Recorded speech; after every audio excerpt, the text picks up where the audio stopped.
Notes हम लोग complete करेंगे। देखिए जीव विज्ञान में सबसे पहले जंतु विज्ञान। देखिए जंतु विज्ञान को हम लोग जूलॉजी बोलते हैं, के अंतर्गत जीवित एवं मृत जानवरों का विस्तृत अध्ययन किया जाता है। तो जो जंतु विज्ञान है हम किसे कहेंगे, जिसमें हम जीवित एवं मृत जानवरों का अध्ययन करेंगे उसको हम जूलॉजी या जंतु विज्ञान कहेंगे। जंतु विज्ञान जीव विज्ञान मतलब बायोलॉजी की एक प्रमुख शाखा है, जिसके जो जनक हैं वो कौन हैं, अरिस्टो माने जाते हैं। कौन माने जाते हैं, अरिस्टो माने जाते हैं। ठीक है, ये एक मिनट, ये माने जाते हैं अरिस्टो। ठीक है, आगे हम बढ़ेंगे जनांकिकी। देखिए जनांकी के अंतर्गत जनसंख्या एवं मानव समुदाय। जननांकी के अंतर्गत हम किसका अध्ययन करेंगे, जनसंख्या एवं मानव समुदाय के समस्त निर्धारक तत्वों एवं आंकड़ों तथा उनके परिणामों का अध्ययन किया जाता है फ्रेंड्स। ठीक है, उनके परिणामों का अध्ययन किया जाता है। इसके अंतर्गत जनसंख्या के आकार, क्षेत्रीय वितरण एवं बनावट, उसमें पाए जाने वाले परिवर्तन तथा परिवर्तन के उत्तरदायी कारणों जैसे कि जन्म दर, मृत्यु दर, क्षेत्रीय संचरण, सामाजिक गतिशीलता का अध्ययन किया जाता है। ठीक है, आगे बढ़ेंगे कि आगे आपको देखने को मिलेगा कि अर्थात इसके अंतर्गत जनसंख्या के गुणात्मक एवं परिमाणात्मक दोनों पक्षों का अध्ययन विश्लेषण किया जाता है फ्रेंड्स। किसके अंतर्गत, जननांगिकी के अंतर्गत। नेक्स्ट आगे देखेंगे समुद्री घोड़ा। देखिए मछली की एक प्रजाति है, नाम तो है समुद्री घोड़ा, लेकिन ये क्या एक मछली की एक प्रजाति है समुद्री घोड़ा या अश्विमीन हैपोकैम्प्स को कहते हैं। ठीक है, अश्विमीन को हैपोकैम्प्स को कहते हैं, जो कि एक वास्तविक अस्थिल मीन होती है। ठीक है, तो समुद्री घोड़ा एक मछली है। ठीक है, समुद्री घोड़ा या अश्विमीन, इसको हम क्या बोल देंगे, हिप्पोकैम्पस। ठीक है, कैमस बोलेंगे। ठीक है, कैमस लिखा है, जो कि एक वास्तविक अस्थिल मीन है। ठीक है, नेक्स्ट आगे बढ़ेंगे हम लोग नीलगाय। देखिए नीलगाय भारत में पाई जाने वाली एक विशालतम मृग प्रजाति है। कैसी है, मृग प्रजाति है।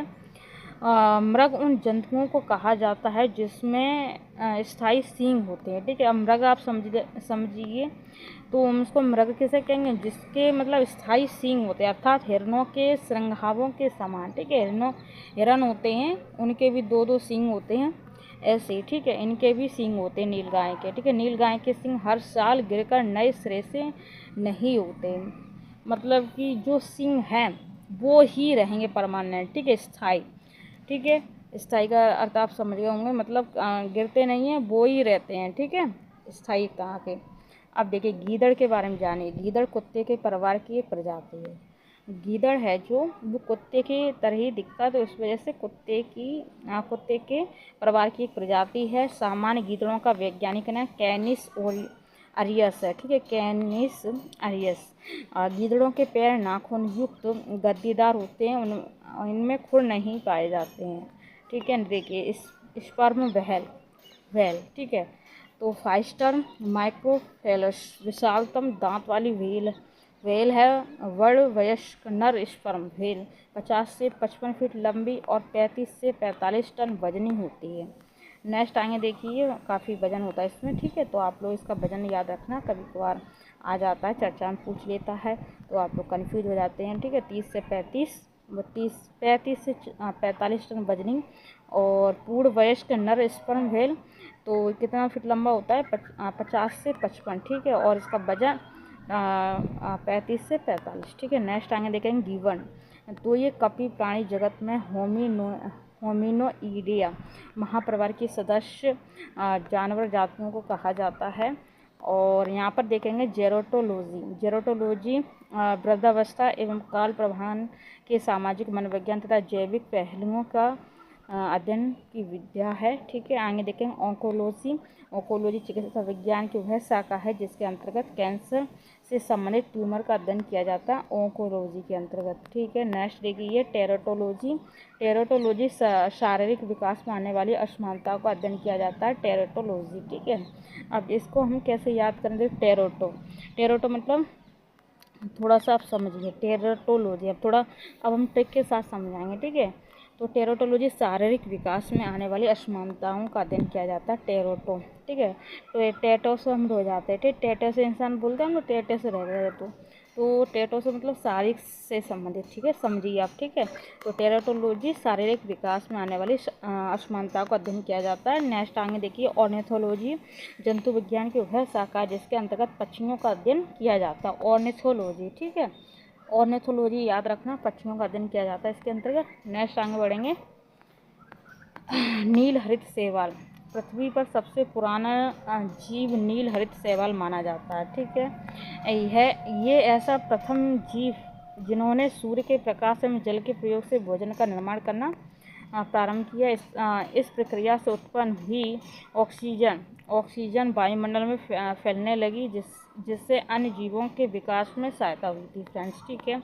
उत्परिवर्तन सिद्धांत देखिए, प्रकाश के उत्परिवर्तन सिद्धांत को हॉलेट के पादप शास्त्री हुगो डी व्रीज ने दिया। इनके अनुसार नई जाति की उत्पत्ति अचानक एक ही बार में होने वाली स्पष्ट तथा स्थायी वंशागत बड़ी विभिन्नताओं पर उत्परिवर्तन के कारण होती है, और जाति का पहला सदस्य जिसमें उत्परिवर्तित लक्षण दिखाई देता उत्परिवर्तित म्यूटेंट कहलाता है। उन्होंने अपना प्रयोग सांद्र प्रमोज पर किया, ठीक है। आगे देखिए, सभी हम यहाँ पर जल्दी जल्दी चर्चा कर लेंगे किससे क्या किया जाता है। देखिए, ओस्टियोलॉजी के अंतर्गत अस्थियों या हड्डियों का अध्ययन किया जाता है।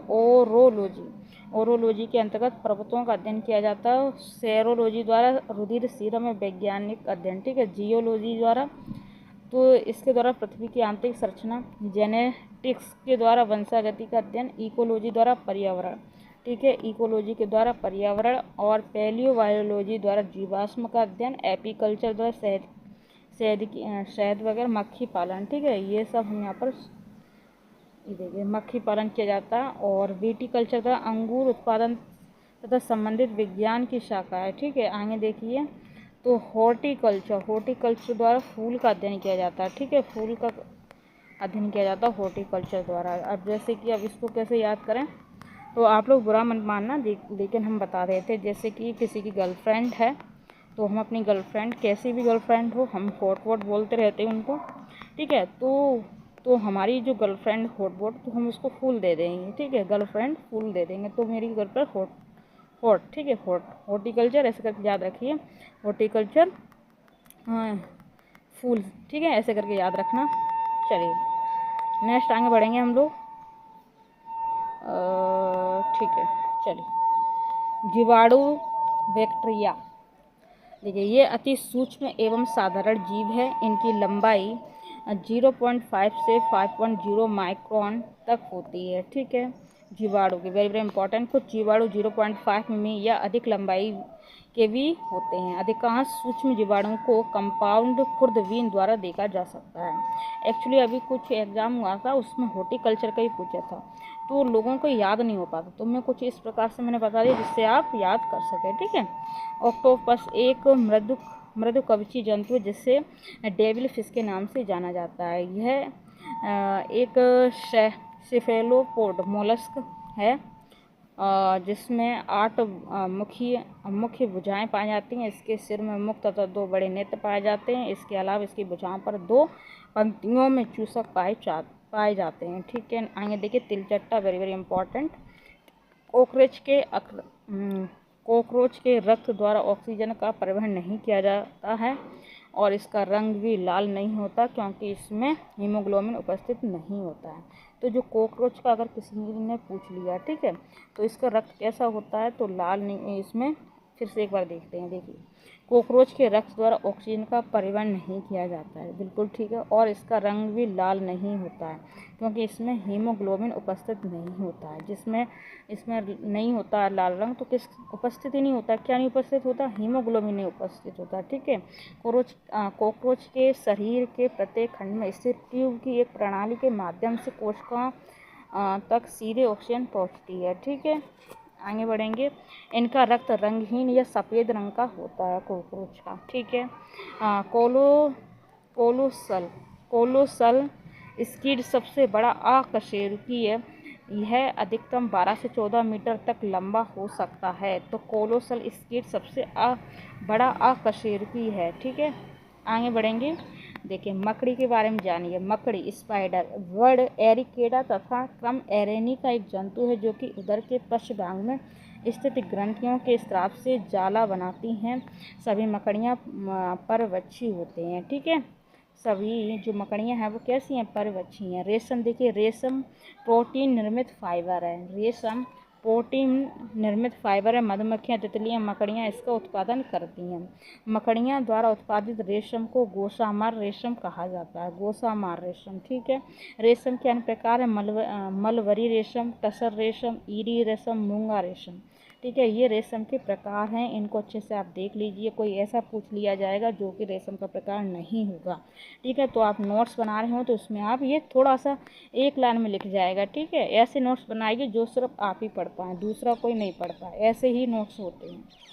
ठीक है, आगे देखिए लाख। लाख केरिया लेका एवं लेशफिर लेका नामक कीट द्वारा प्राप्त होता है। मधुमक्खियाँ सामाजिक कीट जो फूलों से मकरंद इकट्ठा कर शहद का निर्माण करती हैं। मोती वस्तुतः मोलस्का संघ के जीव पिकेटेडा या पर्ल ऑयस्टर द्वारा प्राप्त किया जाता है। ठीक है, आगे बढ़ेंगे। केवल मादा मच्छर ही गर्म रुधिर वाले एक मिनट, ठीक है, यहाँ पर देखिए, केवल मादा मच्छर ही गर्म रुधिर वाले कशेरुकीय पक्षियों एवं स्तनियों का रुधिर चूसती हैं और बाहर परजीवी के रूप में होती हैं। ठीक है, नेक्स्ट देखिए, गर्म रुधिर वाले में आगे देखिए, नर मच्छर रुधिर नहीं चूसते हैं, ये अपना पोषण फल फूलों से करते हैं। कभी कभी मादाएं भी फल फूलों का रस चूसती हैं। मादा मच्छर के डेने सामान्यतः नर मच्छर से बड़े होते हैं। मादा मच्छर के डेने सामान्यतः नर मच्छर से बड़े होते हैं। ऐसे आप याद रखना। जेरोसोल या मरुदविद रेगिस्तान में रहने के अनुकूल किसी पशु के संदर्भ में प्रयुक्त किए जाने वाला सामान्य शब्द है जेरोसोल। अब देखिए कंगारू चूहा। देखिए कंगारू चूहा बिना पानी पिए सबसे लंबी अवधि तक जीवित रह सकता, जिसके कारण यह प्राय ठोस मूत्र उत्सर्जित तंत्र वक्क की विशेष संरचना व कार्यप्रणाली के कारण होती है। आगे देखिए गठपरड़े। यह नेपेथिस कुल का कीट बच्ची पौधा है।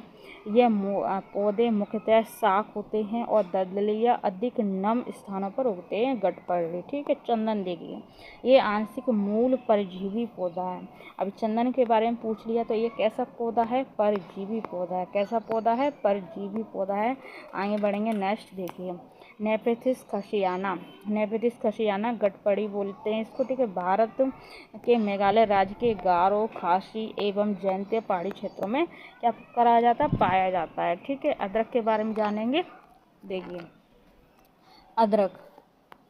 अदरक तने का रूपांतरण है, अर्थात इसका संग्रह अंग तना है। ठीक है, अब देखिए अदरक तने का रूपांतरण इसका ठीक है रूपांतरण है, अर्थात इसका जो संग्रह अंग है वो तना है। क्या है? तना है। नेक्स्ट आगे बढ़ेंगे। हम यहाँ पर अच्छे नोट्स इनके बहुत, इसलिए मैंने इनकी क्लास बनाना चाहा। ठीक है, आगे देखिए, लीची एक उष्णकटिबंधीय फल है। यह सॉफ्टबेरी परिवार का सदस्य है। यह एक प्रकार का ड्रूप है। कैसा है? एक प्रकार का ड्रूप है। ड्रूप ऐसे फल को कहते हैं जिसके बाहरी छिलके और गूदे के अंदर एक सख्त गुठली हो। ठीक है, आगे बढ़ेंगे। नेक्स्ट राइजोम के बारे में मैंने काफ़ी पढ़ा है बायोलॉजी में, क्योंकि मेरे पास बायोलॉजी ही रहा है। देखिए वनस्पति विज्ञान में प्रकंद से तात्पर्य अंतभूमिक पौधे के तने से है, जो सामान्यतः भूमि के अंदर पाया जाता है। यह प्राय अपनी जड़ों और गांठों द्वारा भूमि से बाहर निकलता है। अदरक, हल्दी इत्यादि प्रकंद के उदाहरण है। अब प्रकंद के उदाहरण पूछ लिया मैंने तो आप अदरक और हल्दी दोनों को ही प्रकंद मानेंगे। अब बात करेंगे शकरकंद। शकरकंद कोवेलुवेलिस कुल का 1 वर्षीय पौधा है, पर यह अनुकूल परिस्थितियों में बहुवर्षीय व्यवहार कर सकता है। ठीक है, बहुवर्षीय मतलब 2 वर्ष। ठीक है, 1 वर्षीय, बहुवर्षीय। ठीक है, ऐसे याद रखना। यह एक सपुष्पक पौधा है। इसकी रूपांतर जड़ की उत्पत्ति तने की सर्वसंधियों से होती है, जो जमीन के अंदर प्रवेश कर फूल जाती हैं। विषैले सांपों में ऊपरी जबड़े की मैक्सिली हड्डियों के 1 से 3 जोड़े, प्राय 1 जोड़ी बड़े पीछे की ओर मुड़े विषदंत विषदंत तालु से मुख ग्रासन गुहिका में उभरे रहते हैं। यह मैक्सिलरी दंत, जंबिका दंत ऊपरी जबड़े में ही स्थित विष ग्रंथियों से संबंध होते हैं। ठीक है, नेक्स्ट आगे बढ़ेंगे। कवक मूल या माइकोराइजा।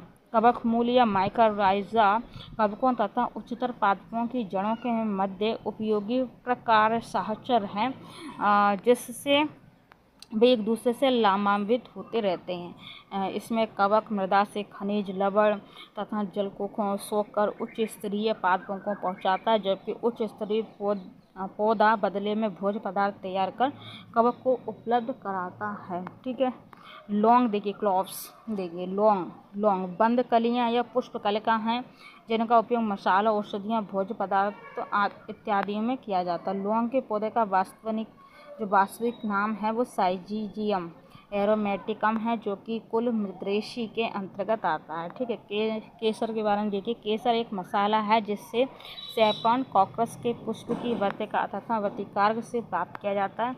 इस पौधे का वानस्पतिक नाम कॉकस सेराइवस है, जो कि ईसिडेसी कुल के अंतर्गत आता है। केसर कॉकस सेराइवस फूल के स्त्री भाग से प्राप्त किया जाता है, जो बीज बनाने वाला भाग है। ठीक है, नेक्स्ट देखेंगे लहसुन गार्लिक। ठीक है, कि अवलाक्षणिक गंध का कारण गंधक यौगिक कौन सा है? सल्फेनिक अम्ल है। कौन सा? सल्फेनिक अम्ल। ठीक है, सल्फेनिक अम्ल सल्फेनिक अम्ल फैसे फैलती है। ठीक, गंध, तो ऐसे याद करिए सल्फेनिक अम्ल। ठीक है, जो लहसुन होता है उसमें जो गंध होती है वो इसी अम्ल के कारण। इसके अलावा प्याज, सरसों के तेल आदि में सल्फर पाया जाता है। ठीक है, सल्फर पाया जाता है। Synthase enzyme. प्याज काटने पर सिंथेज नामक एंजाइम निष्कासित होता है। सिंथेज प्याज में उपस्थित सल्फोस्ट एमिनो अम्ल को सल्फोनिक अम्ल में, कैसे, कौन से अम्ल में? सल्फोनिक अम्ल में अपने को पुनः व्यवस्थित का निर्माण करता है, जो आँख में आंसू उत्पन्न करता है, आँख में आंसू उत्पन्न कर देता है। तथ्य देखिए, मिर्ची का तीक्ष्ण या तीखा स्वाद एक क्रिस्टलीय पदार्थ कैप्सेइसिन की उपस्थिति के कारण होता है। ठीक है, तो अब देखिए, अब मैंने बता दिया शहतूत फल सोरोसिस कहलाता है। यह एक प्रकार का बहु या मिश्रित फल है। अनानास तथा कटहल के फल भी सोरोसिस कहलाते हैं।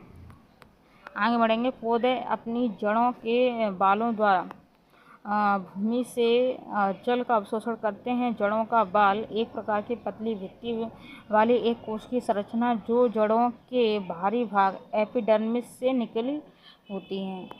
आगे बढ़ेंगे। पटसन तथा जूट के तनों की रेटिंग से रेशा प्राप्त किया जाता है, जबकि कपास को फलों में उपस्थित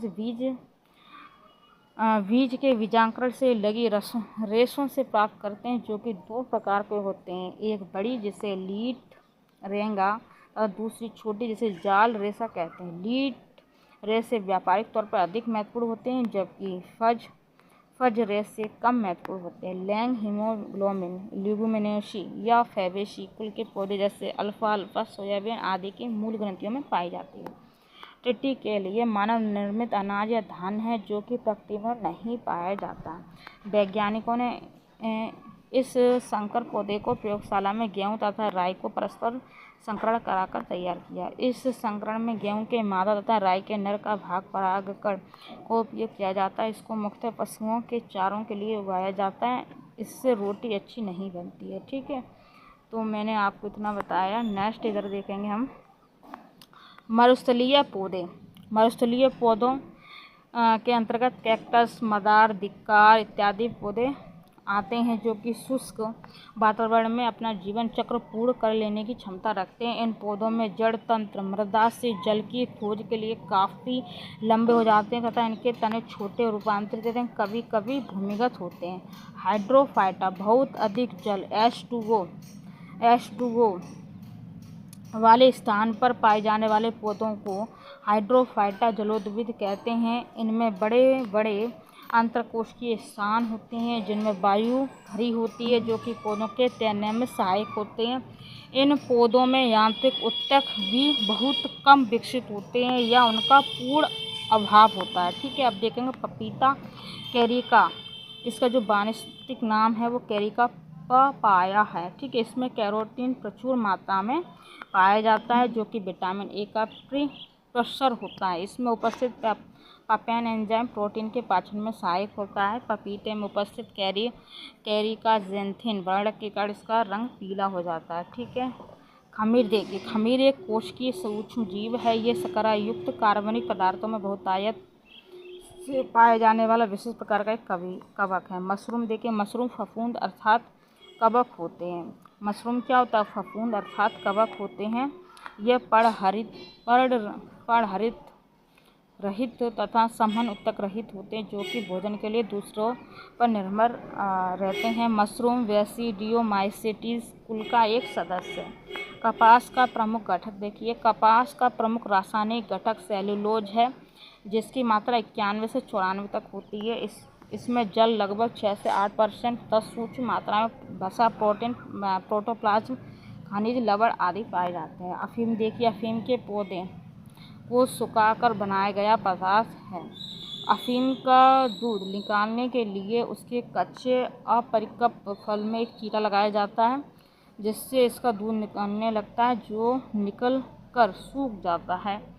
और आगे बढ़ेंगे। तथ्य देखिए, उत्पादक सूक्ष्म जीवी वे होते हैं जो कि अपना भोजन स्वयं बना लेते हैं। ठीक है, उपभोक्ता परोपजीवी होते हैं अर्थात दूसरे जीवों से अपना भोजन प्राप्त कर ग्रहण करते हैं। विवंधक मृतोपजीवी होते हैं जो कि अपना भोज्य पदार्थ मृत जीवों से ग्रहण करते हैं। सेब के फल में लाली का कारण एंथोसायनिन नामक वर्णिक लवक है। लाल नारंगी रंग के वड़क जैसे कैरोटीन गाजर में, लाइकोपिन टमाटर में तथा पीले रंग के वड़क जैसे कि हल्दी में तो जैंतोफिल एवं चुकंदर में विटामिन होता है। ठीक है, पादप कोशिका देखिए, पादप कोशिका जंतु कोशिका से भिन्न होती हैं क्योंकि इसकी कोशिका में बाह्य आवरण कोशिका भित्ति पाई जाती है जो कि हर पौधों में मुख्यतया सेलुलोज से निर्मित होता है। जंतु कोशिका में कोशिका भित्ति का अभाव होता है। तो जो जंतु कोशिका है में क्या होता है, जो जंतु कोशिका है उसमें कोशिका भित्ति का अभाव होता है। इसके अलावा हरे पौधों की कोशिका में हरित लवक पाया जाता है जबकि जंतु कोशिका में इसका क्या है? अभाव है। तो जो हरित लवक है वो जंतु कोशिका में नहीं पाया जाता। अब देखेंगे प्लाज्मा झिल्ली। प्लाज्मा झिल्ली या कोशिका झिल्ली एक अर्धपारगमन सजीव झिल्ली है जो कि प्रत्येक सजीव कोशिकाओं के जीव द्रव को घेर कर रखती है। ठीक है, आगे बढ़ेंगे। रॉबर्टसन 1959 द्वारा अवधारणा है कि कोशिका झिल्ली की बाहरी एवं भीतरी परतें प्रोटीन द्वारा तथा मध्य वाली परत लिपिड की बनी होती है। भीतरी परत सबसे भीतरी ये हो गई, ठीक है, मध्य में ये हो गई। ठीक है, तो हम यहाँ पर बता रहे हैं कि जो भीतरी है, ठीक है, वो प्रोटीन द्वारा और जो मध्य की है वो लिपिड द्वारा बनी होती है। नेक्स्ट देखेंगे, वर्तमान में कोशिका झिल्ली से संबंधित सिंगर एवं निकोलसन ने 1972 द्वारा प्रस्तुत अवधारणा सर्वाधिक मानी गई। इसके अनुसार कोशिका झिल्ली में फास्फोलिपिड की 2 परतें होती हैं, इसके बीच में कुछ प्रोटीन होती है, ऐसे उन्होंने बताया। तथ्य देखेंगे, माइटोकॉन्ड्रिया जीवाणु में नील हरित शैवाल को छोड़कर शेष सभी सजीव पादप एवं जंतु कोशिका में पाए जाते हैं। ठीक है, ये क्या कह रहा है? माइटोकॉन्ड्रिया जीवाणु एवं नील हरित शैवाल को छोड़कर, ठीक है, जो माइटोकॉन्ड्रिया है वो जीवाणु और नील हरित को छोड़कर सभी सजीव पादप एवं जंतु कोशिका में पाए जाते हैं। श्वसन क्रिया प्रत्येक जीवित कोशिका के कोशिका द्रव एवं माइटोकॉन्ड्रिया में संपन्न होती है। श्वसन संबंधित प्रारंभिक क्रियाएं कोशिका द्रव में होती हैं तथा शेष क्रियाएं कहाँ पर होती हैं? माइटोकॉन्ड्रिया। अभी कथन कारण में पूछ लिया कि श्वसन संबंधित प्रारंभिक क्रियाएं कोशिका द्रव में होती हैं, तो आपको सही बताना है। तथा शेष क्रियाएं माइटोकॉन्ड्रिया में होती हैं, हाँ बिल्कुल ठीक है। ठीक है, चूँकि श्वसन क्रिया के अंतिम चरण में ही अधिकांश ऊर्जा उत्पन्न होती है, इसलिए माइटोकॉन्ड्रिया को कोशिका सूचनांग या पावर हाउस कहते हैं। तो माइटोकॉन्ड्रिया है उसको हम कोशिका सूचनांग या पावर हाउस कहा जाता है। आगे बढ़ेंगे। नेक्स्ट हम यहाँ पर समझेंगे जीनोम चित्रण। तो जीनोम चित्रण, ठीक है, जीनोम मैपिंग का संबंध जीन्स के चित्रण से किसी भी जीव के डीएनए में विद्यमान समस्त जीनों का अनुक्रम जीनोम कहलाता है। जीनोम के सभी गुणसूत्रों का संरचनात्मक एवं प्रकारात्मक संगठन जीनोम चित्रण कहलाता है फ्रेंड्स। ठीक है, अब देखेंगे Gregor John Mendel. Gregor John Mendel को आधुनिक आनुवंशिकी का पिता कहा जाता है। उन्होंने मटर के पौधों पर अपना प्रयोग किया। मेंडल ने सर्वप्रथम मटर के पौधों में मौजूद 7 प्रकार के गुणों का अध्ययन किया। कितने प्रकार के? 7 प्रकार के गुणों का अध्ययन किया। अध्ययन कर 3 नियम प्रतिपादित किए, अधोलिखित हैं। तो जो मेंडल, ग्रेगर जॉन मेंडल थे, उन्होंने 7 प्रकार के गुणों का अध्ययन किया, 3 प्रकार के नियम दिए हैं। कितने प्रकार के? 3 प्रकार के नियम दिए हैं। देखिए, प्रभावित का नियम, पृथक्करण का नियम, स्वतंत्र अपव्यवन का नियम। तो ये सारे नियम ग्रेगर जॉन मेंडल ने दिए हैं। ठीक है, अभी हम यहाँ पर देखेंगे, चर्चा करेंगे। जस्ट वेट थोड़ा सा, ये मैंने आपको दिखा दिए तीनों। अब हम देखेंगे उत्परिवर्तन। ठीक है, जीन के भीतर अनुक्रम आधार में होने वाले परिवर्तन को उत्परिवर्तन कहते हैं। ठीक है, म्यूटेशन कहते हैं। ठीक है, उत्विकास के लिए आनुवांशिक परिवर्तन स्थापित करने में उत्परिवर्तन का काफ़ी महत्व होता है। तो आप इतनी बात याद रखना। जीन देखेंगे, क्रोमोसोम पर स्थित डीएनए की बनी ऐसी अति सूक्ष्म संरचना जो आनुवंशिक लक्षणों का धारण एवं उनका एक पीढ़ी से दूसरी पीढ़ी में स्थानांतरण करती है। ठीक है, जीन कहलाती है। जीन जीवों के शरीर में आनुवंशिकता की मूलभूत इकाई होती है। ठीक है, डीऑक्सीराइबोसोम। देखिए, जीव कोशिका में 2 प्रकार के न्यूक्लिक अम्ल होते हैं। जीव कोशिका में 2 प्रकार के न्यूक्लिक अम्ल होते हैं। कौन कौन से होते हैं? डीऑक्सीराइबोन्यूक्लिक अम्ल अर्थात डीएनए, राइबोन्यूक्लिक अम्ल अर्थात आरएनए। प्रत्येक न्यूक्लिक अम्ल के संयोजन में 4 प्रकार के न्यूक्लियोटाइड अणु भाग लेते हैं फ्रेंड्स। ठीक है, अब देखिए, डीएनए मुख्यतः केंद्र में होता है और इसका न्यूक्लियोटाइड अणुओं में शर्करा, डीऑक्सीराइबोसॉर्ब तथा नाइट्रोजनीय समाक्षार एडेनिन, ग्वानिन, थाइमिन एवं साइटोसिन होता है।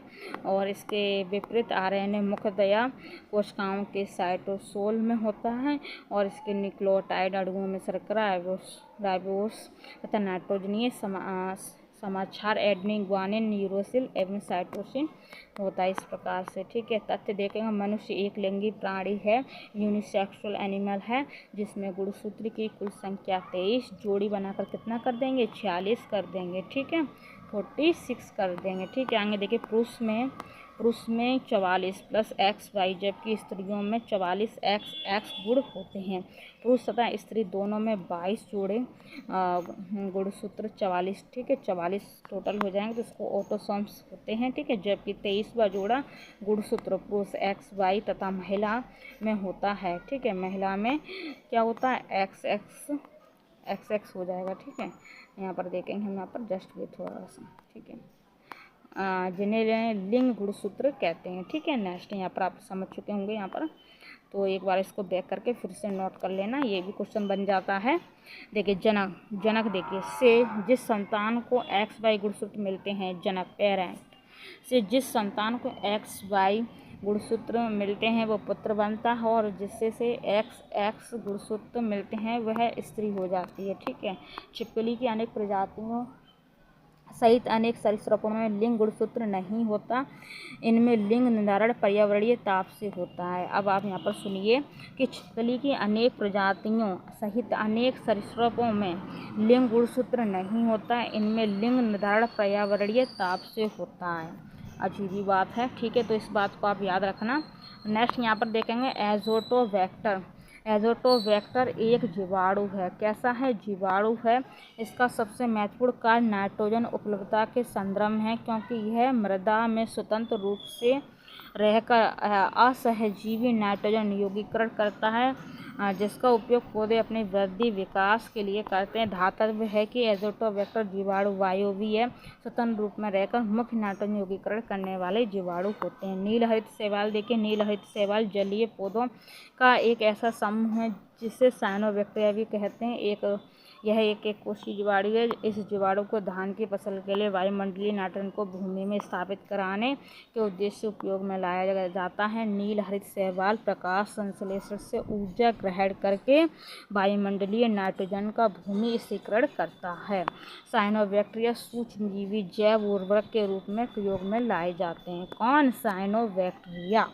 नेक्स्ट आगे बढ़ेंगे हम। देखिए एजोला, एजोला क्वेश्चन आ चुका है इसका। देखिए धान के खेतों में एजोला का जैव उर्वरक के रूप में व्यापक प्रयोग किया जाता है क्योंकि इनमें नाइट्रोजन स्थिरीकरण की क्षमता होती है एजोला में। ठीक है, नत्रजन उपयोग क्षमता। देखिए फसलोत्पादन में नत्रजन नाइट्रोजन का उपयोग क्षमता। ठीक है, इसको निट्रोगन यूज इफेंसी, इसको NUE में वृद्धि, उर्वरक की मात्रा के बराबर प्रयोग, नत्रजन अवरोधक प्रयोग, नत्रजन धीरे छोड़ने वाले उर्वरक के प्रयोग आदि के द्वारा की जा सकती है। अब देखेंगे राइजोबियम, नील हरित शैवाल तथा एजोला ये सभी नाइट्रोजन स्थिरीकरण करते हैं, जबकि वेसिकुलर माइक्रोराइजा फास्फोरस का स्थिरीकरण करता है। ठीक है, लंगुमाचोसे ग्रंथित बैक्टीरिया, तो लंगुमाचोसे ग्रंथित बैक्टीरिया राइजोबियम है जो झुंडू विशेष में प्राप्त होते हैं झुंड में। ठीक है,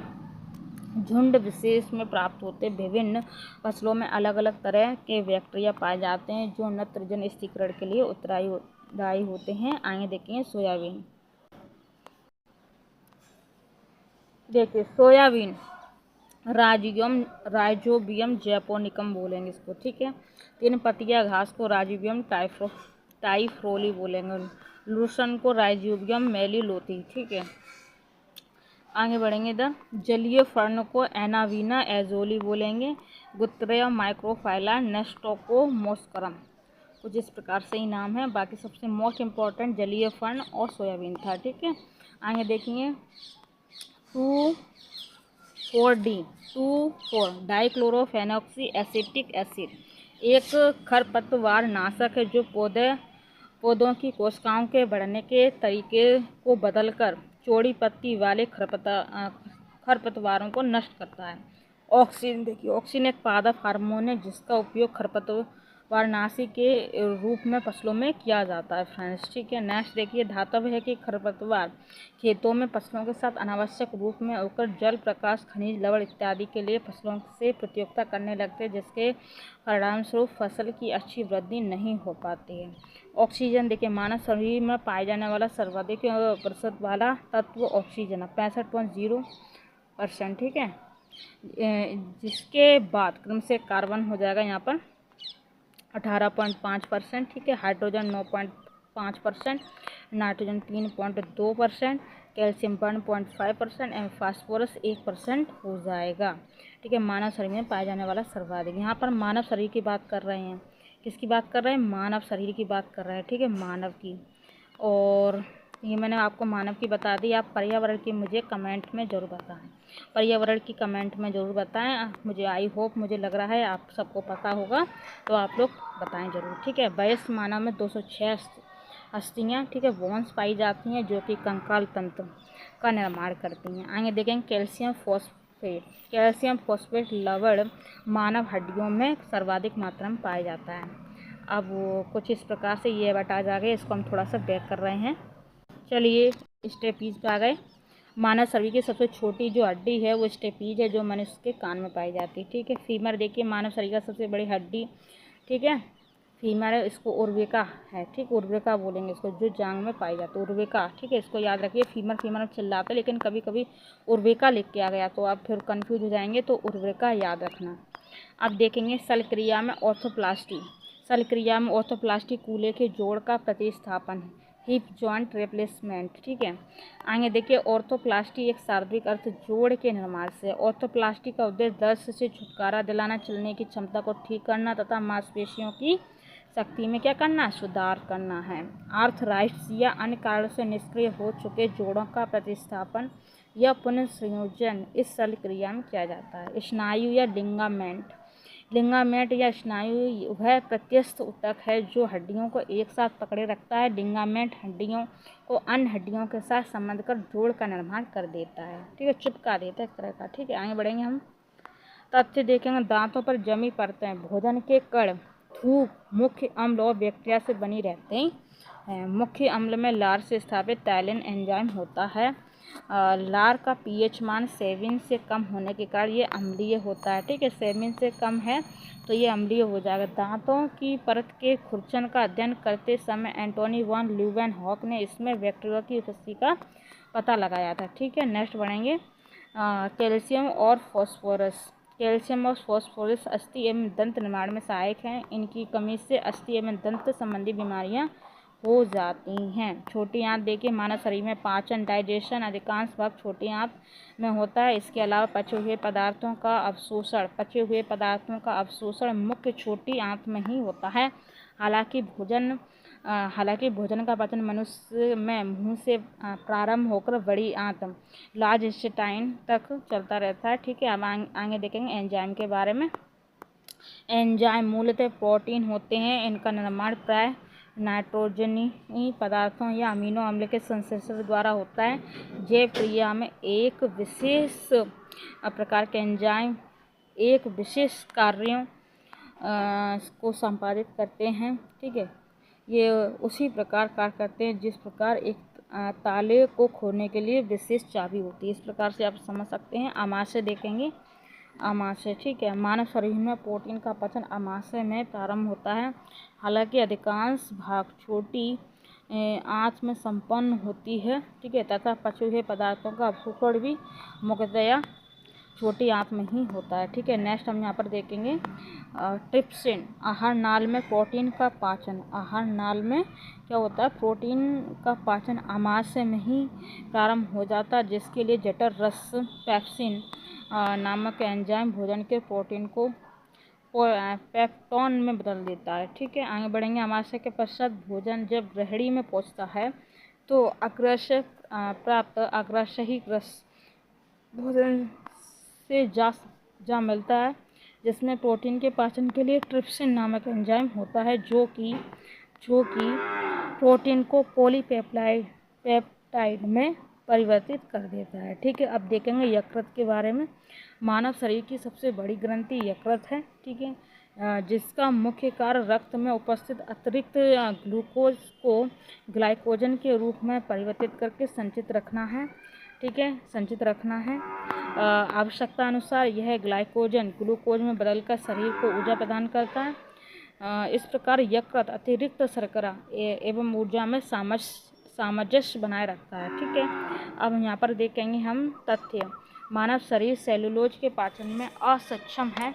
मनुष्य के पाचन तंत्र में सेलुलोज को पचाने वाले एंजाइम नहीं पाए जाते हैं, परंतु स्टार्च अपघटक एंजाइम लारीय डाइस्टेज जो स्टार्च को माल्टोज में तोड़ता है, मनुष्य की लार में पाया जाता है। ठीक है, स्टार्च को माल्टोज में तोड़ता है। पित्त वाइल का स्त्रावण यकृत द्वारा होता है, किंतु इसके संचय का कार्य पित्ताशय ग्लाल वेंटर करता है।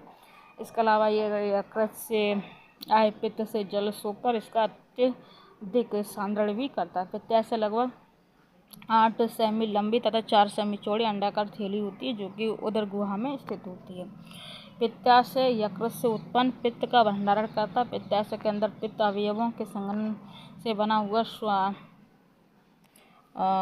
रवाकृत जमाव ही पित्त की पथरी है। ठीक है, तो मैंने यहाँ पर बताया पित्त अवयवों के संघनन से बना हुआ रवाकृत जमाव ही पित्त की पथरी है। पित्त की पथरी को वसा युक्त भोजन के पाचन में समस्या उत्पन्न कर सकती है। ठीक है, तो इसको कैल्शियम ऑक्सीलेट, ठीक है, तो इसको ही हम बोलते हैं, इसकी वजह से ही हो जाता है पथरी, इसको ही बोलते हैं। ठीक है, अब देखिए प्रोटीन का पाचन आमाशय स्टोमच में प्रारंभ होता है।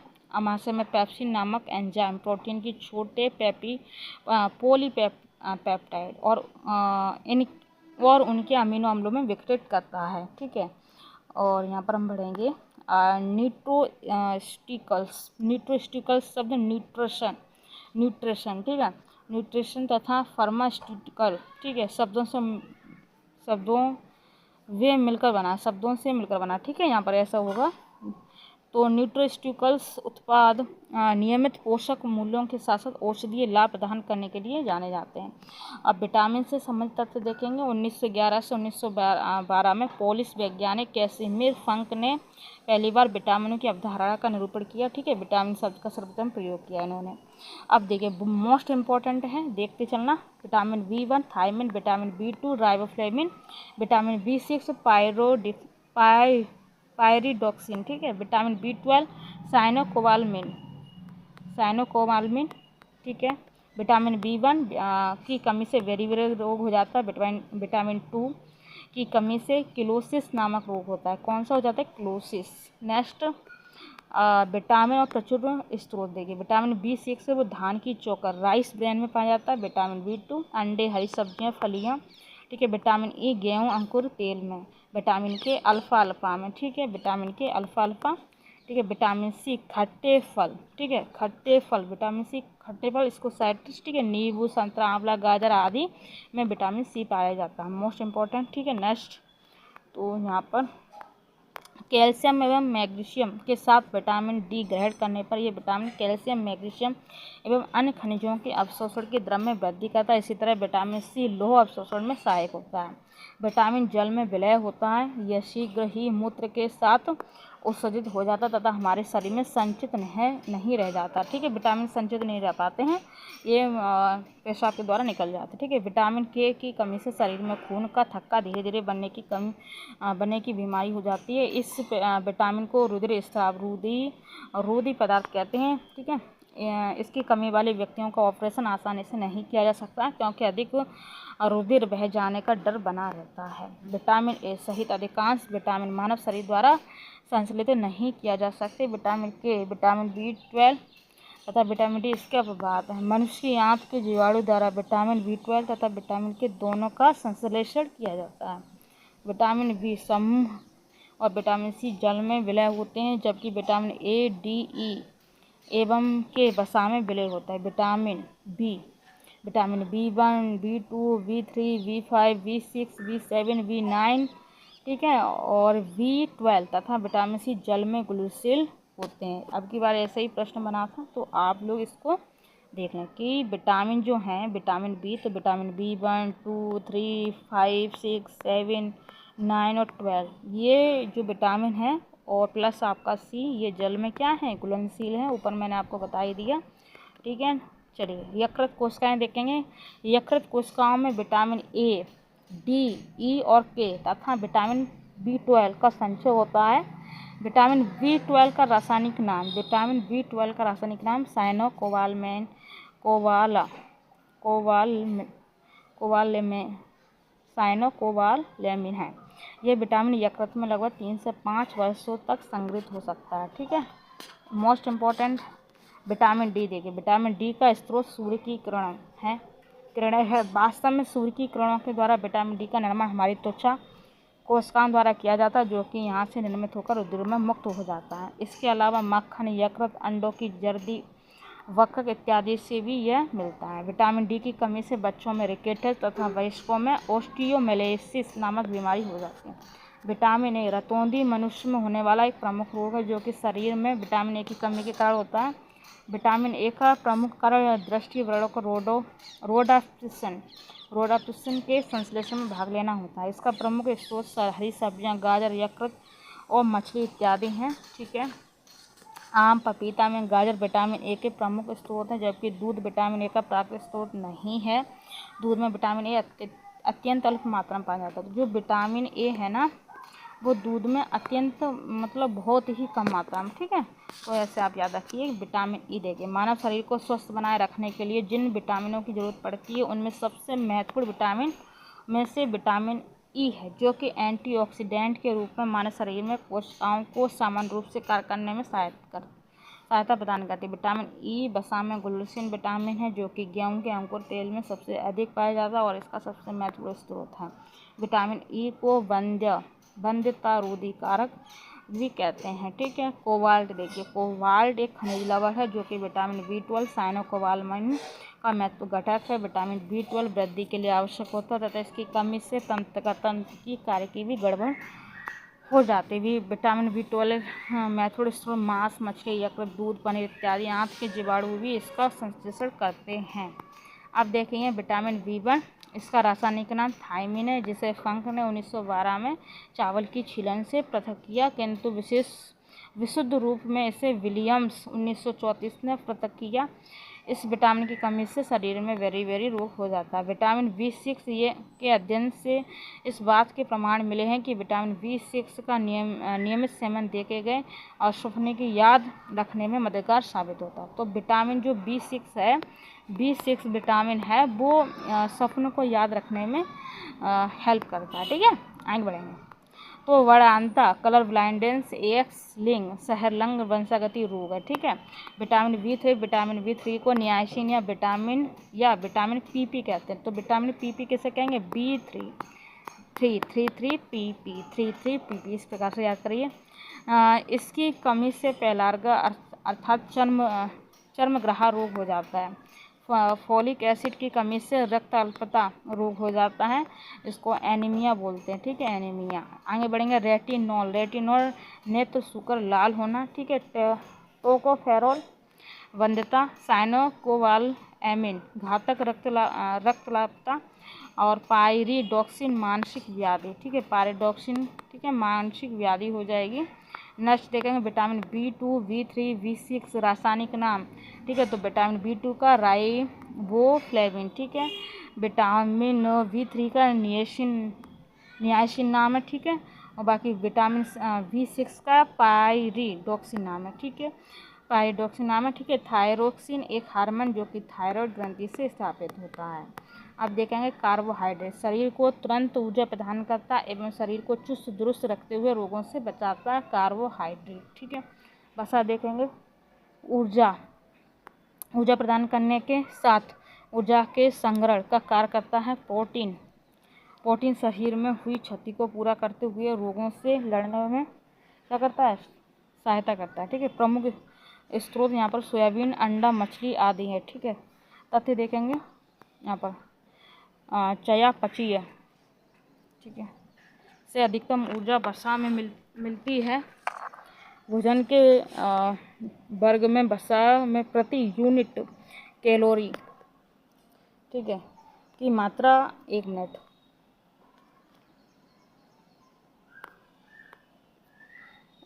कैलोरी की मात्रा सर्वाधिक होती है, क्योंकि इनमें ऑक्सीजन कम होने के कारण इनका ऑक्सीकरण अधिक होता है। 1 ग्राम कार्बोहाइड्रेट या प्रोटीन के उपापचयी जारल से 4.0 किलो कैलोरी, जबकि 1 ग्राम वसा के जारल से 9.3 किलो कैलोरी ऊर्जा की प्राप्ति होती है। वसा के स्रोत जंतु तथा वनस्पति दोनों ही हैं। ठीक है, आगे बढ़ेंगे। सूक्ष्म पोषक तत्व वे होते हैं जिनकी आवश्यकता जीवन भर किंतु बहुत कम मात्रा में पड़ती है। सूक्ष्म पोषक तत्वों में लोहा, कोबाल्ट, फ्लोरीन, ठीक है, तांबा,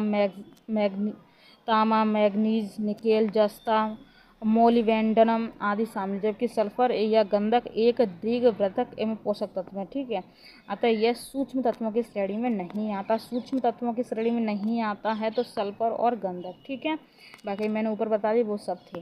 नेक्स्ट तथ्य देखेंगे। प्राणियों के जीवित पदार्थों में सर्वाधिक मात्रा में जल अकार्बनिक पाया जाता है, किंतु कार्बनिक पदार्थों में सर्वाधिक मात्रा में प्रोटीन पाया जाता है।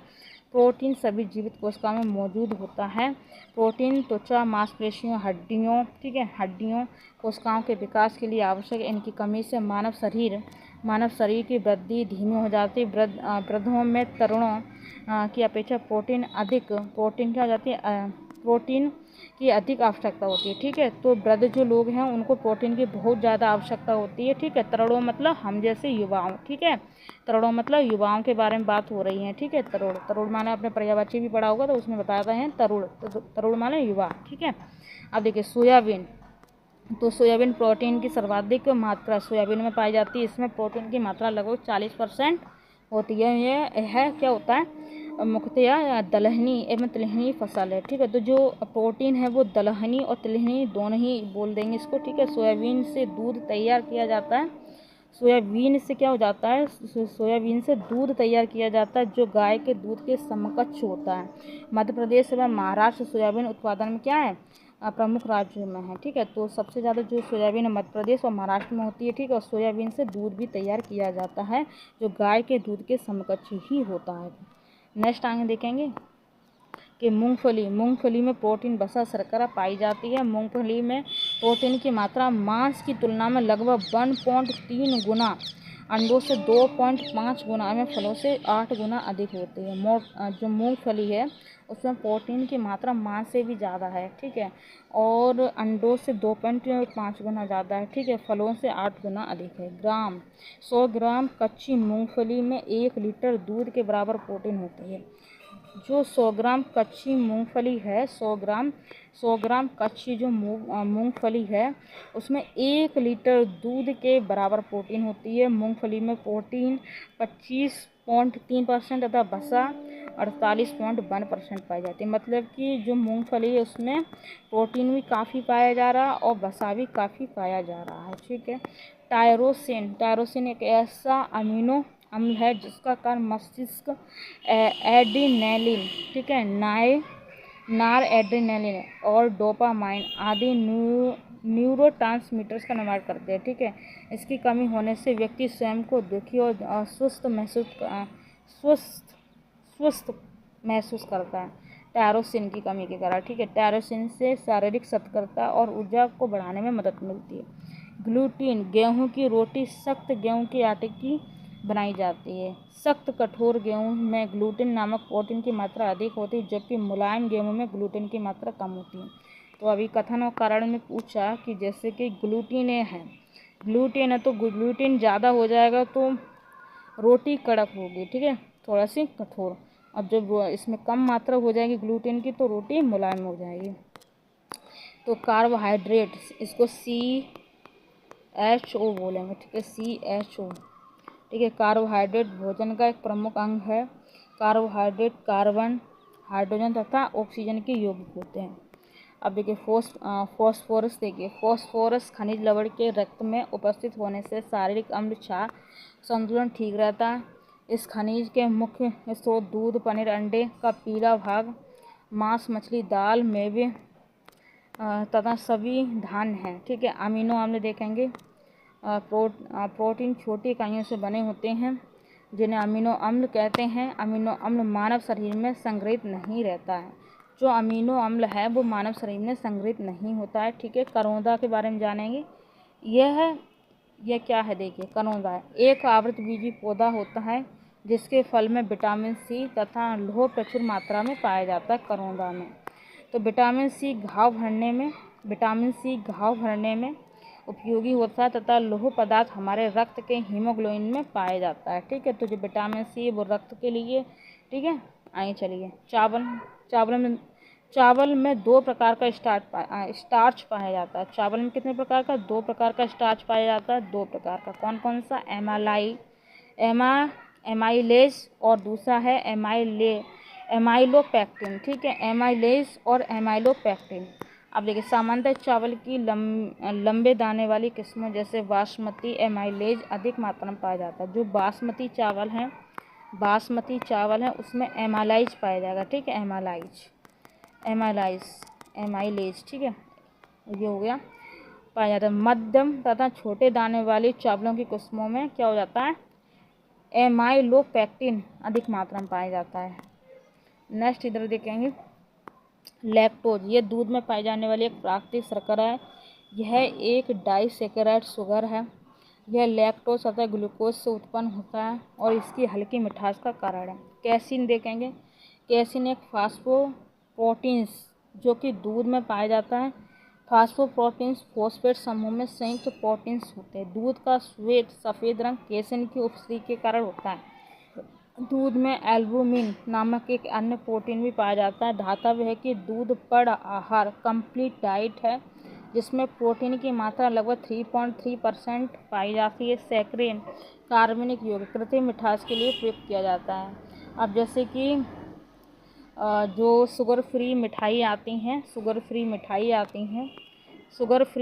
हैं। ठीक है, छेना आए रखें। ठीक है, तो शुगर फ्री मिठाई में क्या डलता है? मतलब मीठा तो लगता है पर वो मतलब वैसा नहीं है, तो इसको हम सैकरीन बोलेंगे। क्या बोलेंगे? सैकरीन, ठीक है, कृत्रिम मिठाई, कृत्रिम मिठास पैदा करती है, ठीक है। अब हमको लगेगा मीठा, लेकिन वो कहते हैं शुगर नहीं होगी, वो क्या होगा, सैकरीन होगा, सैकरीन, ठीक है। एड्रेनलिन हार्मोन, ठीक है। थायमिन विटामिन है, थायमिन क्या है, विटामिन, आपने सुना। कैरेटिन प्रोटीन होता है और एडेनिल हार्मोन है, ठीक है। नेक्स्ट यहाँ पर देखेंगे अल्फा क्रिएटिन। अल्फा क्रिएटिन क्या है, अल्फा क्रिएटिन, एक मिनट, ठीक है। अल्फा क्रिएटिन यहाँ पर देखेंगे, देखिए अल्फा क्रिएटिन एक प्रोटीन है जो कि त्वचा में उपस्थित होता है। ये क्रिएटिन एक प्रकार है जो कि जल में अघुलनशील एवं संरचनात्मक तंतुवत होते हैं। सींग, नाखून, खुर, बाल इत्यादि में अल्फा क्रिएटिन पाया जाता है, ठीक है। आगे बढ़ेंगे एंजाइम। एंजाइम जैव उत्प्रेरक होते हैं जो कि विशिष्ट जैविक क्रियाओं को अति उच्च स्तर से संपन्न कराते हैं। एंजाइमों के बिना जैव प्रक्रियाएं अति मंद दर से होती हैं। सामान्यतः एंजाइम उसी स्थान पर कार्य करते हैं जहां वे उत्पन्न होते हैं, जबकि हार्मोन्स अपने उद्गम स्थानों से अलग स्थान पर अपना कार्य संपादित करते हैं। तथ्य देखें, माँ का दूध नवजात को लगभग संपूर्ण आहार प्रदान करता है, किंतु इसमें लोहे का अभाव होता है। अब जो माँ का दूध है मतलब बच्चे के लिए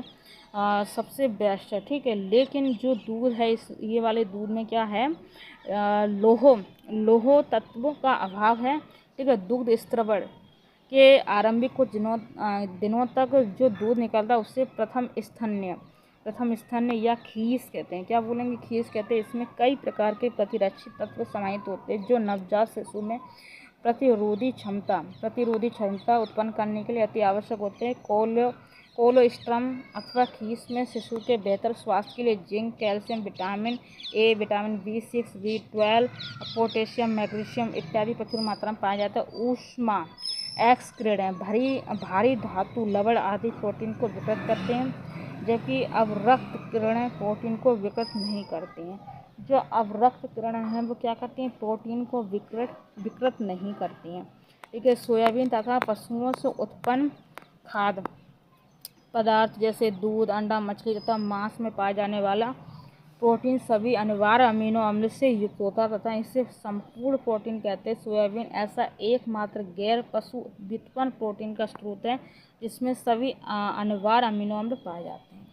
सभी अनिवार्य अमीनो अम्ल किस में पाए जाएंगे, सोयाबीन में पाए जाते हैं, ठीक है। एकमात्र पशु व्युत्पन्न प्रोटीन का स्रोत है, ठीक है, एकमात्र।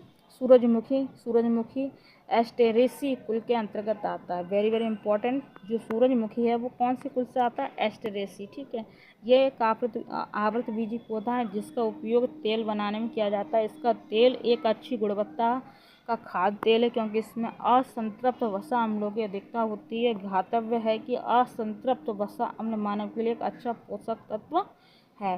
फेफड़ों में गैसीय विनिमय देखें, गैस विनिमय के दौरान ऑक्सीजन फेफड़ों से रक्त नली में चली जाती है।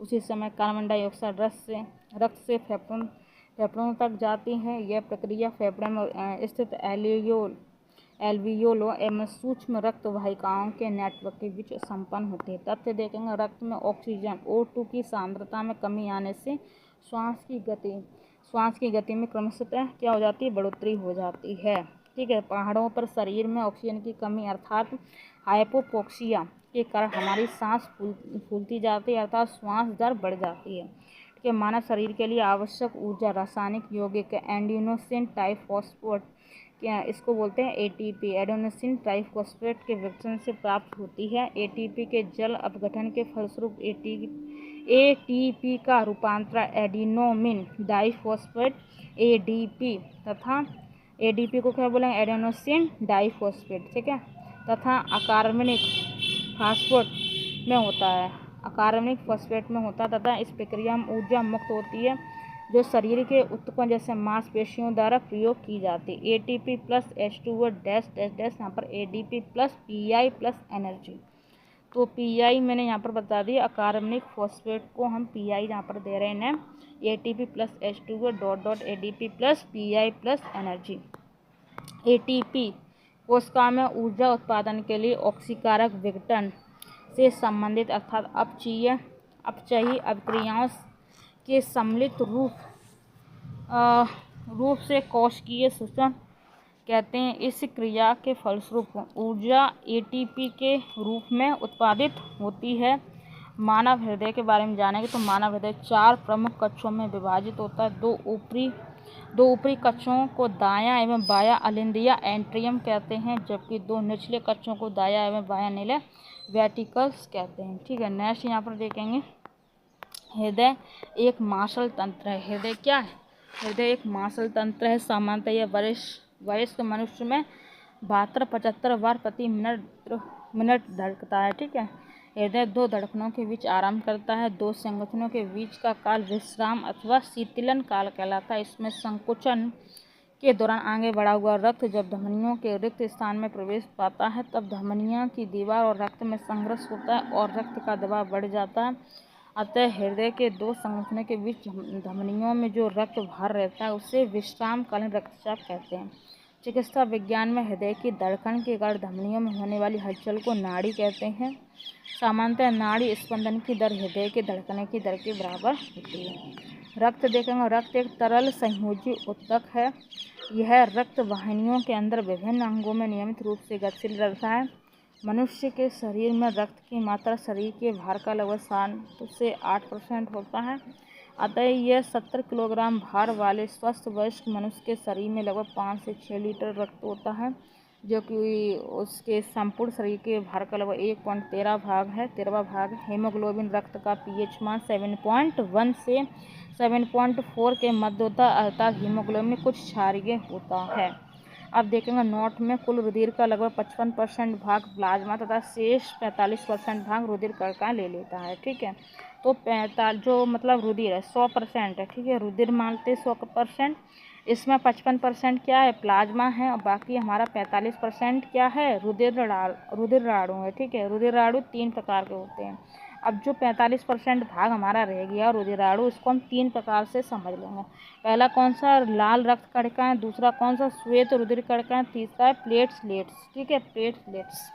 तो मैंने यहाँ पर आपको बता दिया प्लाज्मा का मैंने 55% भाग बताया। नेक्स्ट हमने आपको रुधिर कणिकाएं रुधिराणु बताया। ठीक है, रुधिराणु बताया। तो रुधिराणु 3 प्रकार से हम डिवाइड कर लेंगे। कितने प्रकार से? 3 प्रकार से। कौन कौन से? लाल रक्त कणिकाएं, श्वेत रुधिराणु और प्लेटलेट्स। अब इनके बारे में जानकारी प्राप्त करेंगे। प्लाज्मा में लगभग 91% जल, जो मैंने प्लाज्मा बताया था उसमें 91% जल हो जाएगा, तथा शेष 9% भाग विभिन्न प्रकार के अकार्बनिक तथा कार्बनिक पदार्थ भी हो जाते हैं। तो लगभग रुधिर राणु कुल रुधिर का लगभग 40% भाग। ठीक है, यह रुधिर का कोशिकीय भाग है। रुधिराणु की लगभग 90% लाल रक्त कणिकाएं होती हैं। इसमें 90% लाल रक्त कणिकाएं होती हैं। ये केवल कशेरुकीय प्राणियों में ही पाए जाते हैं। लाल रुधिराणु में हीमोग्लोबिन नामक लौह युक्त प्रोटीन पाए जाते हैं। हीमोग्लोबिन ऑक्सीजन का परिवहन करता है। इसमें हीम नामक लाल रंग का पदार्थ होता है, इससे लाल रंग प्रदान करता है। रोगों के प्रति प्रतिरक्षा प्रदान करने का कार्य श्वेत रक्त कणिकाएं करती हैं, जिन्हें वीर सिपाही की संज्ञा से अभिहित करते हैं। ठीक है, तो वीर सिपाही किसको? श्वेत रक्त कणिकाओं को। ठीक है, नेक्स्ट आगे बढ़ेंगे। जैसे कि मायोग्लोबिन, ये क्या है? देखिए, मायोग्लोबिन लगभग सभी स्तनधारियों सामान्यतः कशेरुकीय प्राणियों के पेशीय ऊतकों में पाए जाने वाला एक प्रोटीन है। लोहा इसका आवश्यक घटक है। ओ समूह रक्त वर्ग ओ सर्वाधिक दाता है। ठीक है, यूनिवर्सल डोनर होता है क्योंकि इसमें कोई प्रतिजन एंटीजन नहीं होता, अतः इसका रुधिर सभी वर्ग के व्यक्तियों को चढ़ाया जा सकता है। कौन सा? रक्त ओ। ठीक है, दूसरी ओर इस वर्ग में प्लाज्मा में दोनों प्रतिरक्षियों एंटीबॉडीज की उपस्थिति के कारण किसी भी अन्य वर्ग के व्यक्ति का रुधिर इस वर्ग के व्यक्तियों को नहीं चढ़ाया जा सकता। ठीक है, रक्त वर्ग ए भी सर्वग्राही होता है, मतलब किसी का भी खून वो ले सकता है। दे सकता है कौन है? ओ, और ले सकता है कौन है? वो ए भी ले सकता है। प्लीहा क्या? शरीर में लाल रक्त कणिकाओं का जीवन काल 120 दिनों का होता है। इसके बाद प्लीहा में इनका विनाश हो जाता है। लिम्फोसाइट्स तथा न्यूट्रोफिल्स श्वेत रक्त कणिकाओं के 2 प्रकार होते हैं। ठीक है, तो नेक्स्ट यहाँ पर देखेंगे लिम्फोसाइट्स का निर्माण प्लीहा लसिका ग्रंथि तथा थाइमस ग्रंथि में होता है। न्यूट्रोफिल्स का निर्माण अस्थि मज्जा में होता है। न्यूट्रोफिल्स का निर्माण कहाँ पर हो जाएगा? अस्थि मज्जा में हो जाएगा। नेक्स्ट यहाँ पर देखेंगे रक्त जमाव, रक्त का थक्का ब्लड क्लॉटिंग, ठीक है, बनने की प्रक्रिया एक जटिल रासायनिक प्रक्रिया है होती है जिसे 3 चरणों में बांटा गया है। इसके अंतिम चरण में थ्रोम्बिन एक एंजाइम की भांति कार्य करके प्लाज्मा की घुलनशील फाइब्रोनोजन प्रोटीन के फाइब्रिन नामक अघुलनशील प्रोटीन अणु में संश्लेषण को प्रेरित करता है। रुधिर स्कंदन की क्रियाविधि का स्पष्ट विवरण होवेल ने दिया था। तो रुधिर स्कंदन की जो क्रियाविधि का जो स्पष्ट जो विवरण है वो किसने दिया? तो होवेल ने दिया था। फिटकरी के बारे में प्राप्त करना, देखिए फिटकरी एक रंगीन क्रिस्टलीय पदार्थ है। फिटकरी में उपस्थित एल्यूमिनियम आयनों की अधिक स्पंदन शक्ति के कारण ये रक्त प्रवाह रोकने के लिए प्रयोग किए जाती है, ठीक है। इंसुलिन के बारे में देखिए, अग्नाशय के अंतःस्रावी भाग लैंगरहैंस की दीपिकाओं की बीटा कोशिकाओं से स्रावित होने वाला एक जंतु हार्मोन है। रासायनिक संरचना की दृष्टि से ये एक पेप्टाइड प्रोटीन हार्मोन है जिसकी रचना 51 अमीनो अम्लों से होती है, लेकिन जो 20 है वो मोस्ट इम्पॉर्टेंट अमीनो अम्ल होते हैं, ठीक है, मैंने बताया था आपको। लेकिन इसमें 51 ठीक है 51 अमीनो अम्ल होते हैं, ठीक है। ये शरीर में शर्करा या ग्लूकोज कार्बोहाइड्रेट के उपापचय को नियंत्रित करता है। शरीर में आयोडीन या इस हार्मोन की कमी से सामान्यतः क्या हो जाएगा? घेंगा रोग सुनते हैं हम लोग, घेंगा, ठीक है। हासामोरो, ठीक है, हाशीमारो बोलेंगे, हाशीमोरो रोग, ठीक है, बच्चों में जड़वमानता, ठीक है, तथा वयस्कों में मिक्सडीमा नामक रोग हो जाएगा, ठीक है। मैं एक बार फिर से रिपीट करूँगी, देखिए शरीर में आयोडीन या इस हार्मोन की कमी से क्या हो जाएगा? घेंगा, हाशीमोरो रोग, बच्चों में जड़वामनता, ठीक है, रेटिनिज्म बोलते हैं इसको, ठीक है, तथा वयस्कों में मिक्सडीमा नामक रोग हो जाता है। आगे बढ़ेंगे देखेंगे, जस्ट वेट, ठीक है। अब देखेंगे एड्रेनलिन या एपिनेफ्रिन नामक हार्मोन एड्रिनल मेडुला से स्रावित होता है, जिसके स्राव से हृदय में वृद्धि होती है तथा शरीर में उत्तेजन का अनुभव होता है। इस हार्मोन की कमी से व्यक्ति खिन्न मन रहने लगता है इससे, ठीक है। ऐसे व्यक्तियों को कोकेन एफ्रेडिन इत्यादि औषधि दी जाती है जो कि अनुकंपी तंत्रिका तंतुओं को प्रेरित करती हैं। उड़ो या लड़ो हार्मोन कहते हैं इसको। क्या कहते हैं? उड़ो या लड़ो हार्मोन, जो कि संकट काल एवं विशेष परिस्थितियों में उचित निर्णय लेने में सहयोग प्रदान करता है। इस स्थिति में यह रुधिर दाब, बीपी तथा हृदय स्पंदन को बढ़ाता है। नेक्स्ट आगे बढ़ेंगे, प्रोजेस्टेरोन एवं एस्ट्रोजेन हार्मोन किसी महिला के मासिक चक्र में महत्वपूर्ण भूमिका अदा करते हैं। जब अंडाशय द्वारा एस्ट्रोजेन एवं प्रोजेस्टेरोन का उत्पादन बंद कर दिया जाता है तो मासिक चक्र समाप्त हो जाता है, ठीक है, जो कि महिलाओं में 45 की एज में बंद हो जाता है, ठीक है। नेक्स्ट आगे बढ़ेंगे, यहाँ पर एस्ट्रोजेन एवं प्रोजेस्टेरोन का उत्पादन बंद करने के बाद भी अंडाशय द्वारा अल्प मात्रा में पुरुष हार्मोन टेस्टोस्टेरोन, ठीक है, का उत्पादन जारी रहता है, जो शरीर की वसा एस्ट्रोजन में परिवर्तित हो जाता है।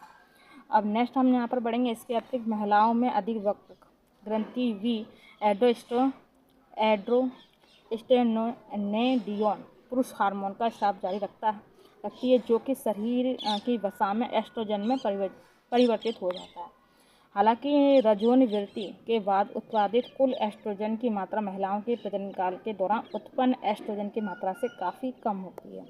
आगे देखेंगे विटामिन कैरोटीन, ठीक है, vitamin carotene, enzyme pepsin, hormone progesterone और प्रोटीन केराटिन, ठीक है। अब देखो केराटिन और कैरोटीन शब्द में जो शब्द लिखा है ना, इसको ध्यान से देखना। जो प्रोटीन है वो केराटिन लिखा गया, कैसा लिखा गया? केराटिन है प्रोटीन, केरा, ठीक है, टिन, इस प्रकार से। और जो विटामिन है वो कैरोटीन है। कौन सा है? कैरोटीन है विटामिन। बाकी एंजाइम पेप्सिन, हार्मोन है प्रोजेस्टेरोन, ठीक है। नेक्स्ट आगे बढ़ेंगे, मेलाटोनिन यह निंद्रा और जागने की क्रिया को नियंत्रित करने वाला हार्मोन है। ये केवल रात में ही स्रावित होता है, ठीक है। कौन सा? मेलाटोनिन मानव मस्तिष्क में दोनों कानों के बीचों बीच पीनियल ग्लैंड से थोड़ी मात्रा में निकलता रहता है और बाद में रक्त में मिल जाता है। पीनियल ग्लैंड सीधे आंखों से जुड़ी होती है। इस ग्रंथि पर प्रकाश तथा अंधकार का सीधा प्रभाव पड़ता है। जैसे जैसे शाम होती जाती है मेलाटोनिन का स्राव शुरू होता है, अतः इसे रात का हार्मोन या अंधेरे का हार्मोन भी कहते हैं। तो रात का हार्मोन या अंधेरे का हार्मोन किसे बोलेंगे? मेलाटोनिन को। मेलाटोनिन सामान्यतः प्रकाश में इसका स्राव नहीं होता है, ठीक है। जब अंधेरा होता है तब स्टार्ट हो जाता है। आगे देखेंगे पिट्यूटरी मानव शरीर की सबसे छोटी अतः स्रावित ग्रंथि है। पिट्यूटरी अर्थात पीयूष ग्रंथि बोलते हैं, जो कि गोल तथा भूरी लाल होती है। इसका जो भार है वो लगभग 0.5 से 1.0 ग्राम तथा व्यास 1 से 1.5 सेमी होता है। इसे हाइपोफाइसिस सेरिब्राई भी कहते हैं, जो कि मास्टर ग्रंथि के नाम से प्रसिद्ध है, क्योंकि इसके कई हार्मोन्स अन्य अंतःस्रावी ग्रंथियों का क्या करते हैं? नियंत्रण करते हैं, संतुलन बनाए रखते हैं, ठीक है। आगे बढ़ेंगे। मादा जनन पथ में पहुंचने के पश्चात शुक्राणु की निषेचन क्षमता सामान्यतः 48 से 72 घंटों तक सुरक्षित रहती है। नेक्स्ट बढ़ेंगे। परहरित या क्लोरोफिल, ये एक प्रोटीन युक्त जटिल रासायनिक यौगिक है। यह वर्णक पत्तों के हरे रंग का कारण है। मैग्नीशियम क्लोरोफिल एक प्रमुख तत्व है। मैग्नीशियम के अतिरिक्त क्लोरोफिल में कार्बन, हाइड्रोजन, नाइट्रोजन व ऑक्सीजन भी उपस्थित रहते हैं। प्रकाश संश्लेषण देखेंगे। ये हरे पौधे में होने वाली एक क्रिया है जिनमें वे भोज्य पदार्थ का निर्माण करते हैं। इस क्रिया में प्रकाश ही ऊर्जा प्रदान करता है। प्राकृतिक रूप से पौधे सूर्य के प्रकाश से ही ऊर्जा ग्रहण करते हैं, किंतु समुद्री शैवाल चंद्रमा के प्रकाश में क्रिया करते हैं तथा विद्युत प्रकाश में भी पौधों में प्रकाश संश्लेषण की क्रिया होती है। नेक्स्ट आगे बढ़ेंगे। तथ्य देखिए यहाँ पर पौधों की जो प्रकाश संश्लेषण की क्रियाओं से निकली समस्त ऑक्सीजन जल से प्राप्त होता है, ठीक है, होती है। पृथ्वी पर होने वाले कुल प्रकाश संश्लेषण का लगभग जो 90% जो भाग है वो जलीय पौधों व शैवालों द्वारा होता है। इसमें लगभग 80 से 85% भाग समुद्र में मुख्यतः शैवालों द्वारा होता है। हरे पौधे द्वारा प्रकाश संश्लेषण की क्रिया में CO2 का अवशोषण एवं कार्बोहाइड्रेट तथा O2 का उत्पादन होता है। प्रकाश संश्लेषण पर प्रकाश का प्रभाव 3 क्रियाओं से होता है, ठीक है। प्रखरता, ये मैंने बता दिया, इंटेंसिटी, ठीक है। प्रकाश के प्रकार, गुण, क्वालिटी और अंतराल, ड्यूरेशन, ठीक है। तो मैंने यहाँ पर बताया कि प्रकाश संश्लेषण प्रकाश का प्रारंभ 3 प्रकार से होता है। कौन कौन सा? मैंने बताया प्रखरता, मैंने बताया प्रकाश के प्रकार या गुण, ठीक है, या फिर अंतराल पर। और नेक्स्ट यहाँ पर मैंने बताया, यहाँ पर एक और देखिए, क्लोरेला, यह अधिक से अधिक कुशलता पूर्वक सौर ऊर्जा को रासायनिक ऊर्जा में क्या कर देता है? परिवर्तित करता है। अवश्य कोलेरेला क्लोरोफाइटा से संबंधित एक कोश की हरित शैवाल की एक प्रजाति है। सौर ऊर्जा को रासायनिक ऊर्जा में बदलने की क्लोरेला की जो दक्षता है वो कितना परसेंट है? 8%। कितनी परसेंट? 8% है। अब देखेंगे फ्लोएम एक प्रमुख कार्य पौधे के हरे भागों में निर्मित भोज्य पदार्थों को दूसरे भागों में स्थानांतरित करना है। इस उत्तक को वाष्प भी कहते हैं। क्या कहते हैं? वाष्प किसे कहेंगे? फ्लोएम को, ठीक है। फ्लोएम उत्तक को वाष्प भी कहते हैं। यह 4 प्रकार की कोशाओं यथा छालनी अवयव, सकी कोशाएं, फ्लोएम मृदुत्तक एवं फ्लोएम तंतु से निर्मित होते हैं। आगे देखें। जाइलम मुख्यतः मृत कोशिकाओं से बना होता है। जालम पौधों में जल संवहन के लिए उत्तरदायी होता है। जालम, ठीक है। नाइट्रेट देखेंगे। नाइट्रेट नाइट्रोजन तथा ऑक्सीजन के सहयोग से बने हुए यौगिक होते हैं। वानस्पतिक वृद्धि के लिए पौधे को नाइट्रोजन की आवश्यकता होती है। वे इसकी पूर्ति वायु अथवा जल में घुलनशील नाइट्रेट से करते हैं, ठीक है। अब बात करेंगे सल्फर की। सल्फर पौधों के लिए आवश्यक दीर्घ पोषक तत्व हैं। यह सरसों के उत्पादन एवं उसमें तेल की मात्रा बढ़ाने में अत्यधिक उपयोगी होता है। कौन? सल्फर होता है, सल्फर, ठीक है। आगे देखें। बोरोन को बी से हम समझेंगे, ठीक है, इसका तत्व है। आगे देखें। पौधों के लिए आवश्यक एक सूक्ष्म पोषक तत्व है। यह दलहनी फसलों की जड़ों में ग्रंथ का गठन, न्यूडल फॉर्मेशन के लिए आवश्यक होता है। क्या? बोरोन होता है, ठीक है, बोरोन। क्लोनल वरण उच्च गुणवत्ता के बीजों का उत्पादन करने की एक विधि है। आलू के उत्पादन में यह विधि प्रयुक्त होती है। कौन सी? क्लोनन वरण। क्लोनन वरण किस में प्रयुक्त होती है, कौन सी विधि? ठीक है, तो ये आलू में कर लेते हैं इसका प्रयोग। ठीक है, आगे देखिए फसल और बीमारी। तो जो मक्का है, मक्का में क्या हो जाता है, नर मंजरी निकलना हो जाता है। मूंगफली में खूंटी बनना हो जाता है। तम्बाकू में शीश कर्तन हो जाता है, शीश कर्तन। ठीक है, आगे देखिए हाइड्रोपोनिक्स। हाइड्रोपोनिक्स क्या है, वेरी वेरी इंपॉर्टेंट ये आया था। ठीक है, काश ये नोट्स पहले मिल जाते, ये नोट्स बहुत ही अच्छे हैं और भी अच्छे अच्छे इंस्टीट्यूट के वो सब हम करा देंगे। ठीक है, हाइड्रोपोनिक्स देखिए, भूमि विहीन पादप संवर्धन, बिना भूमि के पादप संवर्धन। ठीक है, आप लोग समझ रहे होंगे ये भाषा मेरी, ये वाला थोड़ा सा कठिन है। देखिए ऐसा ही आता है लिखा हुआ, लेकिन देखिए भूमि विहीन पादप संवर्धन यह एक ऐसी प्रक्रिया जिसमें खनिज पोषक तत्वों के विलयन के प्रयोग द्वारा जल में पौधों का उगाया जाता है। ठीक है, जल में पौधों को उगाया जाता है। यह पौधों को उगाने की ऐसी विधि है जिसमें भूमि में पौधे नहीं उगाए जाते, सिर्फ ऐसी जल में ऐसे ही कर लेते। ठीक है, आंवला देखेंगे, आंवला इंडियन ग्लोसेबेरी। ठीक है,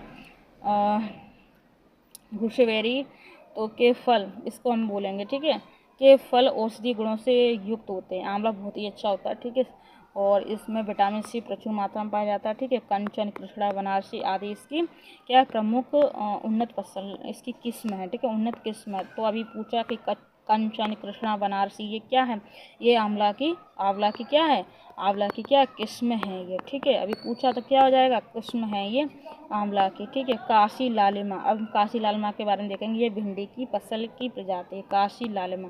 ठीक है, तो काशी लालिमा ये भिंडी की फसल की प्रजाति है। इस प्रजाति का इजाद काशी हिंदू विश्वविद्यालय की कृषि शिक्षा संस्थान ने किया। इसमें कैल्शियम और आयरन के अलावा ऑक्सीडेंट जैसे तत्व भी पाए जाते हैं। तो काशी लालिमा याद रखना, भिंडी। ठीक है, CO.1148 ये गन्ने की महत्वपूर्ण प्रजाति है। ठीक है, इसको याद रखना, ऐसे बन इस करके ऐसे गन्ने खड़े रहते हैं, तो ऐसे करके इसको याद रखना। ठीक है, ये प्रजाति पूर्वी उत्तर प्रदेश में मुख्यतः पाई जाती है। C.1111 C0 करो आप यहाँ पर, C0.1148। ठीक है, नेक्स्ट तो अब देखेंगे पार्थिनियम पौधे की पत्तियों के निचोड़ का उपयोग नैनो कणों के जैव संश्लेषण में किया जाता है। ये कैंसर उपचार में लाभकारी होता है पार्थिनियम। पुदीना अर्क या मेंथोल तेल। ठीक है, पुदीना अर्क, और जब पुदीना खाता तो ठंडा ठंडा लगता है, तो मेंथोल, इसी प्रकार मेंथोल, ये याद रखिए, मेंथोल भी ठंडा ठंडा। ठीक है, तो ये मुख्यतः पुदीने के पत्तियों के भाप आश्रम द्वारा प्राप्त किया जाता है। इसका वैज्ञानिक नाम मैंथा अरबिसिस होता है।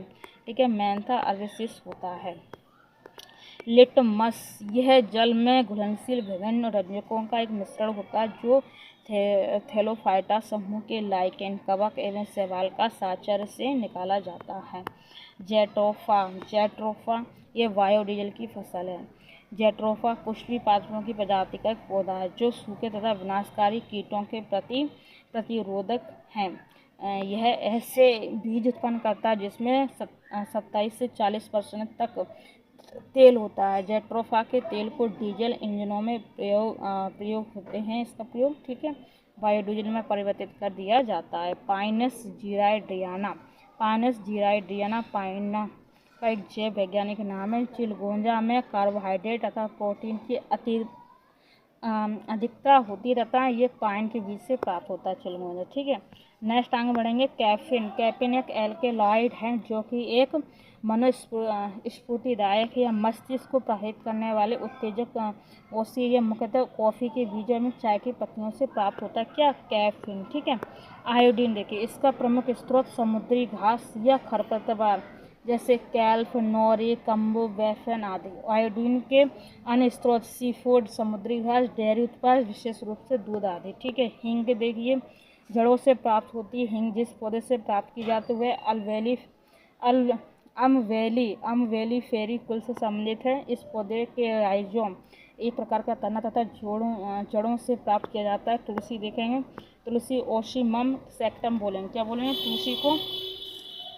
ओशिमम सेक्टम बोलेंगे। ठीक है, एक औषधीय पौधा है जिसमें महत्वपूर्ण फाइटोरसाइन पाए जाते हैं जो अपने प्रदाहनाशी तथा प्रतिओक्षीकारक गुणों के कारण विभिन्न गंभीर रोगों से सुरक्षा प्रदान करते हैं। ठीक है, तुलसी के पत्ते के अर्क में फ्लेवोनाइड, सैपोनिन, ग्लाइकोसाइड, फिनोल आदि उपस्थित होते हैं जो औषधि गुणों में वृद्धि करते हैं। ठीक है, तो तुलसी है उसमें जो फिनोल भी पाया जाता है। ठीक है, तुलसी के पत्तों में। ठीक है, आगे देखें रेयन। रेयन विनिर्मित फाइबर है जिससे प्राकृतिक स्रोत या वृक्ष एवं अन्य कृषि उत्पाद से प्राप्त किया जाता है। ये रूपांतरित स्टार्च नहीं है। ठीक है, तो टापा वस्त्र क्या है? टापा कपड़ा बनाने हेतु प्रायः शहतूश परिवार मोरेसी के पौधों की आंतरिक छाल का उपयोग किया जाता है। टापा के बारे में थोड़ा सा आगे पढ़ेंगे।